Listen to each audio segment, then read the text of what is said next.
Hello chess fans, this is Rick from Chess to Impress. The Candidates Tournament, which was cut short in March 2020 because of the corona pandemic, is about to resume. As I'm recording this video on Monday the 12th of April, it's only 7 days away till the resumption in Yekaterinburg in Russia. 7 rounds were played, 7 more rounds to go, and I can't wait for it all to start again. This Candidates cycle is the 29th in the history of the official and undisputed World Championship. On Chess to Impress we're counting down towards the resumption of this event by looking at the first 28 candidate cycles in the history of the game.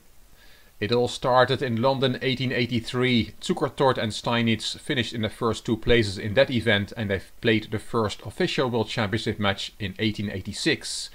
Wilhelm Steinitz earned the right for a rematch against world champion Lasker in St. Petersburg 1895-1896, and then there was a very long gap till the next candidate cycle. Paul Keras won the tournament in the Netherlands in 1938 to gain the right to challenge world champion Aljechin for the world title, but that match never happened because of World War II. David Bronstein won Budapest and Moscow 1950 to qualify for a match against world champion Botvinnik, and Vasily Smyslov won 2 cycles in 1953 and 1956.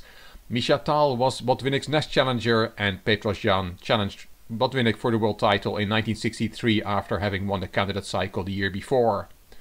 Boris Spassky won 2 cycles in 1965 and 1968, and Bobby Fischer beat Tigran Petrosyan in Buenos Aires 1971 to qualify for the match of the century against Spassky in 1972. Karpov beat Viktor Korchnoi in Moscow in 1974 to qualify for the World Championship match against Fischer. Fischer didn't play, and Karpov became the 12th world champion by default. Viktor Korchnoi won the next 2 cycles and lost both times in the World Championship match against Anatoly Karpov.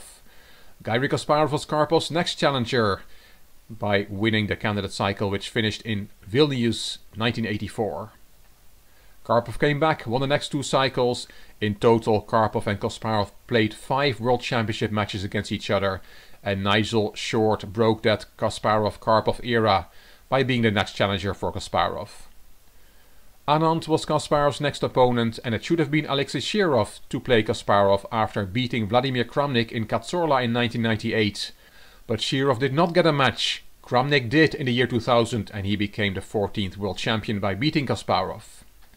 Leko was Kramnik's first challenger by winning the candidate cycle in Dortmund 2002, and in 2007 there was a strange one. We had a World Championship tournament, and Aronyan, Gelfand, Grishuk and Leko qualified for that World Championship tournament, won by Anand. Anand then beat Kramnik, but Kramnik did not have to qualify by playing any games for that match, so that's why it's not covered here. Topalov beat Kamsky to become Anand's next challenger, and it was Boris Gelfand who won the next cycle in Kazan 2011. That is in red there, because this video is about that cycle. Anand won again, and Carlsen was Anand's next challenger. Carlsen won. Anand came back by winning the next cycle in Khanty-Mansiysk 2014, and Karyakin and Karana were Carlsen's last 2 opponents. And very soon we will have a new match. Who will win Yekaterinburg 2020-2021 to challenge Magnus Carlsen for the world title in Dubai in November of 2021. It's going to be very exciting. You can let me know in the comments who you think will be Carlsen's challenger. As said, we're going back to the candidate cycle from 2011. And in that cycle the process for selecting a challenger underwent a number of changes. A major change was announced on 25th of November 2008, when it was announced that a 2-player challenger match would be replaced by an 8-player candidates tournament. And the change was criticized by a number of players and commentators, as well as by the Association of Chess Professionals. In June 2009, FIDE, the World Chess Organization, indicated that the format would be in the form of matches. Originally, the intended venue for the candidate matches was Baku in Azerbaijan, but Levon Aronyan from Armenia announced that he would not play in Azerbaijan, and matches involving him were to be held in a different country. Then the venue was changed to Kazan in Tatarstan in Russia in July 2010. The Azerbaijani nominee Shahryar Mamedyarov still remained in the tournament despite the tournament not being held in Azerbaijan anymore. And then, big news, in November 2010, world number 2 Magnus Carlsen withdrew from the candidates tournament, citing the selection process as not sufficiently modern and fair. He was replaced by Alexander Grishuk. So who were those 8 players doing battle for the right to challenge Anand? We had Veselin Topalov, loser of the 2010 World Championship match. And we had Magnus Carlsen, who qualified on rating and then was replaced by Alexander Grishuk, who had finished in 3rd place in a Grand Prix cycle. Vladimir Kramnik also qualified for the candidates matches by rating, and Levon Aronian by winning the Grand Prix. Boris Gelfand was the winner of the most recent World Cup, so he also qualified, and Shahryar Mamedyarov was the organizer's nominee as mentioned. Timur Rajabov qualified, being in 2nd place of the Grand Prix cycle, and Gata Kamsky was the 8th player, having lost the challenger match in 2009 against Topalov. So we had 8 players, and this is the bracket. In the first round, Gata Kamsky took revenge for losing the previous candidate cycle against Veselin Topalov. Gelfand beat Mamedyarov, and Grishuk overcame Aronian, the big favorite in this cycle, in a tiebreak. Kramnik narrowly overcame Rajabov, also in a tiebreak. In the semi-finals, Gelfand beat Kamsky in a tiebreak, and Grishuk beat Kramnik, also in a tiebreak. In the final, over 6 games, the first 5 games were drawn, and Boris Gelfand won the last one to beat Alexander Grishuk without needing a tiebreak and qualify for a World Championship match against world champion Vishwanathan Anand. In this video we're going to look at the last game of that Gelfand-Grishuk final. Let's get into it. It is the 25th of May 2011 and we are in Kazan in Russia. White Boris Gelfand, black Alexander Grishuk. As said, the first 5 games of their match had all ended in draws, 2 of them under 20 moves, 14 and 18 moves respectively. Game 6 was the last classical game. If this game also would end in a draw, the match would go into a rapid tiebreak. Grandmaster Jan Timman is analyzing this game in the magazine New in Chess, and I'm using his comments for this video. Gelfand opened with the d-pawn, knight f6 from Grishuk, c4, g6, knight f3, bishop g7, g3 and d5. We have a variation of the Neo-Grunfeld on the board. Gelfand took on d5, knight takes, bishop gets fianchettoed, knight back to b6, the knights get developed, e3 and both players castled. Rook e8 and rook e1, and here Timman comments, remarkably enough both players had this position on the board as white before. A battle between 2 experts is on the cards. And Grishuk played a5, and Timman writes, the advance is the big fashion these days. At least it was back in 2011. Although it was already being played in the late 80s. Black awaits further developments in the center and concentrates on gaining territory on the queen side. Here Gelfand could have played h3, one of the alternatives to the move played in the game, and Timman says, I mainly say this in view of what happened in the game, because queen e2 was Gelfand's choice. And now bishop g4, and Timman says this is quite remarkable. Black provokes h2, h3 to continue what is in fact a theoretical position, a tempo down. And Gelfand played it. Now the bishop goes back to e6. It could have gone there in one move, so indeed black has lost a move. He could have had this position with the pawn on h2. b3 was played by Gelfand, and Timman calls this a strong novelty. Gelfand's approach is instructive. He takes square c4 away from the black bishop and does not mind that his b-pawn will end up isolated. He has rightly come to the conclusion that what's important in the position is the influence in the center and control of vital squares. Interesting that Grandmaster Timman explains this in words and not in variations. So the pawn is taking that c4 square away from the bishop. a4 from Grishuk and rook b1, and Timman says this is the point of the previous move. White leaves the open a file to black. It is more important to keep b3 well protected. Grishuk took. Gelfand recaptured, is still keeping that c4 square under control. Queen c8. That's attacking the h3 pawn with 2 pieces. It's only defended by the bishop, so we understand white's next move, king h2, and then rook a5. Timman says, in this phase of the game, Grischuk uses up oceans of time, later observing that he didn't like the position at all.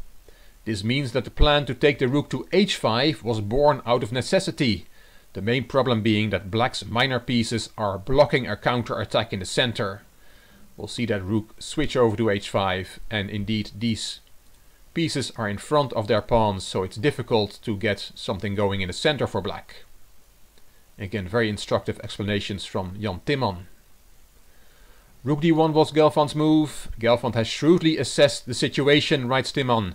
After first playing for control of squares, he will now consistently attempt to increase his influence in the center, refusing to be diverted by black's rook maneuver. For that, he has an adequate reply up his sleeve. And indeed, Grischuk swings his rook over and now is attacking the h3 pawn 3 times. Knight h4 from Gelfand, bishop f6 and f4. After the game, Grischuk said that he had not seen this advance coming at all, but for an experienced classical player like Gelfand, it must have been the obvious choice, writes Timman. With his enormous influence in the center, he does not need to fear any attacks on his king. That's good to know. As long as we have a big center, strong control in the center, possible attacks on our kings will be less dangerous. In general, there are always exceptions, of course. In this position, Grischuk played rook d8. Black must in any case try to keep control of the d5 square. Timman gives this example. If you take on h4 instead, g takes, rook takes, then there is king g3, and now black has to sacrifice in exchange. Retreating the rook will give him a bad position. So he has to take on h3, give the exchange, bishop takes, d5, and knight b4. And then white plays bishop a3, and Timman says there is insufficient compensation for black. White remains superior in the center. And that's why Grischuk did not take on h4, he played rook d8. Gelfand played queen f2 in this position. Extra cover for h4, Timman writes. White is not in a hurry. And I must say, for me, that's always a sign of very strong players. They very often don't seem to be in a hurry. And when you or I try not to be in a hurry, something somewhere will go wrong in the meantime. But not in this game for Gelfand. Here Grischuk did take on h4, and Timman calls this positional capitulation. Black should in any case have played knight d5, thinks Timman. And he gives these variations: knight takes d5, rook h takes d5, and now you have to play bishop b2 instead of taking that rook. Timman says this is a position with a large advantage for white. Black will find it hard to prevent the advance of the white e-pawn in the long run. It would incidentally not be a good idea for white to accept the exchange sacrifice on d5, since this would give black control of the center and pressure on the light squares. So bishop takes d5 instead is not good because of either rook takes d5 or bishop takes d5. So all this after knight d5 from black on the 20th move, which should have been played according to Timman, but bishop takes h4 was Grischuk's choice. Timman doesn't like that move. G takes, now knight d5, knight takes, rook takes, and bishop b2, threatening e3, e4, and black will be overrun, writes Timman. So rook b5 was played, and that's attacking the pawn on b3 with both the bishop and the rook. Timman says this is winning a pawn, but now white's central strategy is crowned with complete triumph. The black position was almost indefensible by now anyway. And here Gelfand plays queen e2, attacking the unprotected rook on b5. And Timman calls this an accurate move. White wanted to avoid the complications after e4 instead, and then bishop takes b3. So queen e2 is a good move, and if you now take with the rook on b3, there is d5, and that is a fork. That just wins a piece for white. So you cannot take on b3. Your rook is attacked. The rook went back to h5, e4, Bishop takes b3, winning that pawn. The rook stepped aside. Black is lost, says Timon here. Knight a5, d5, b6, bishop e5 and c5, which Timon calls a desperation move. He thinks queen b5 is a very strong move here, but also the move from the game, taking en passant c6, is good for white. f6, kicking the bishop, bishop back to a1. The most convincing move, says Timon. Rook c5, that pair of rooks was swapped, and queen b5. And now white threatens to win 2 pieces for the rook by taking on b3. e5 is even a stronger move according to Timon, but queen b5 was played. And here you can save that bishop, you can play bishop a2, but then there is rook b2 attacking the bishop again. Queen c7, and that prevents white from taking the piece on a2. If you take it, that's a double question mark move because of queen takes f4 check with very strong counterplay suddenly for black. King g1, rook d1 check, bishop f1, queen g3 check, the rook interposes, another check, king h2, and then you can take on a1, and this is actually a winning position for black. That would have been a dramatic change of fortunes. So how did we get here? We played queen b5, and then if we want to save the bishop with bishop a2, we played rook b2, queen c7, and now we should not take that bishop as we just saw, but e4, e5 is winning for white. A variation that Timon gives.